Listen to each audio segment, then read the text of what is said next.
Baik, pertanyaan berikutnya Dokter Aisyah. Assalamualaikum dokter, izin Waalaikumsalam. bertanya dan meminta nasihat. Perlu diketahui bahwa sejak bulan Juni 2021, komunitas kami nyaris hampir setiap hari menyampaikan berita duka. Bahkan dalam satu hari kadang bisa sampai 4 orang. Banyak orang yang komentar, kenapa sih share berita kematian? Padahal niatnya supaya yang membaca bisa turut mendoakan yang meninggal maupun keluarga yang ditinggalkan.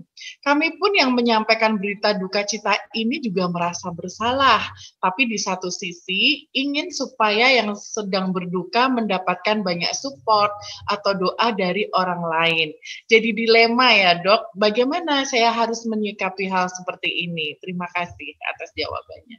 Ya, harus berani pilih ya, pilih keyakinan atau pilih pendapat yang diyakini. Ya, niatannya tadi kan udah bagus banget. Untuk kalau kita share ya, selain memberi informasi, mendoakan untuk arwah dan mendoakan untuk keluarga. Ya, dan supaya kita tahu bahwa teman kita tuh udah nggak ada loh. Udah yakin aja di situ.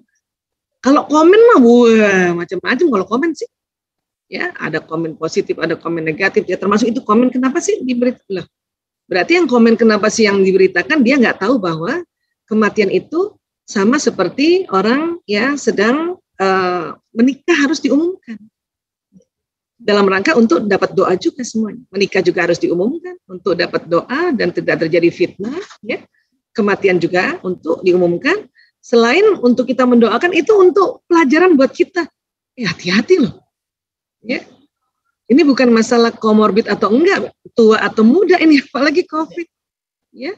Dan kondisi-kondisi meninggalnya yang harus rela, bukan kita yang kafanin, bukan kita yang mandikan, cuman ngikut dari belakang mobil, nggak bisa deket-deket, udah ditumpuk tanah baru kita bisa deket. Itu harus belajar gitu.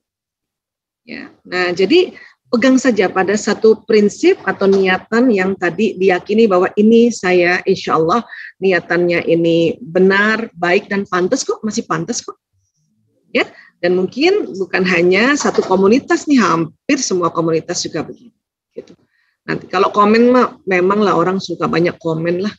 Netizen banyak komen ya, tapi dia nggak sadar bahwa komen-komen yang misalnya mempertanyakan kenapa harus diberitakan itu komen yang menyakitkan banyak orang sebetulnya.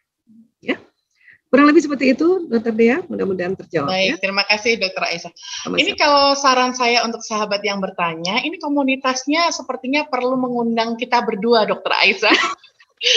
Supaya member komunitasnya bisa menerapkan teknik-teknik relaksasi ketika membaca berita di grup ya dok. Iya ya. Bisa jadi karena mereka tidak tahu ilmunya ya, sehingga mempengaruhi mereka dan akhirnya bisa muncul psikosomatis tadi. Iya. Insya Allah ya, semoga bisa dikondisikan dan mendapat pencerahan.